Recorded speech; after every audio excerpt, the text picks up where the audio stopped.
आज आम्ही आत्तूच्या बेबीज बघण्यासाठी चाललो होतो. मी बेबीज म्हणते कारण त्या गोड अशा ट्विन्स आहेत. त्या अगोदर ना मी मनूच्या ड्रेसेसचा हॉल व्हिडिओ इथे शूट केलेला आहे. लॉंग व्हिडिओ ऑलरेडी मी चॅनलवरती अपलोड केला आहे.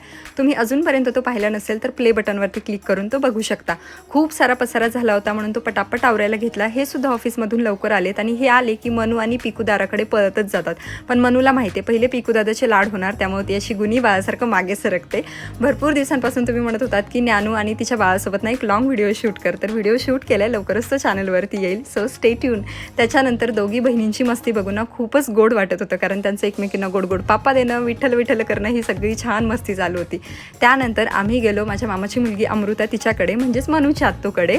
तिचे सुद्धा बेबीज खूपच जास्त गोड आहेत. तिथे गेल्याच्या नंतर ना मला माझ्या लहानपणीचे दिवस आठवले, कारण आम्ही सगळ्या मामाच्या मुली त्यानंतर बहिणी असं सगळं एकत्र मिळून ना खूप मोठी फॅमिली होती आणि आम्ही खूप मस्ती करायचो एकत्र राहून. पिलूचं विठ्ठल विठ्ठल काही बंदच होत नव्हतं, म्हणजे ती सारखं विठ्ठल विठ्ठल आणि बाय बाय करून दाखवत होती, कारण ती आता ते नवीनच शिकली आहे. त्याच्यानंतर मस्त आम्ही सगळ्यांनी जेवण केलं. ह्या दोघींना एकत्र बघून ना मला तर खूपच छान वाटत होतं. आणि त्यानंतर मग पिलूला बाय बाय करून आम्ही दिवसाचा शेवट केला. चलो बाय.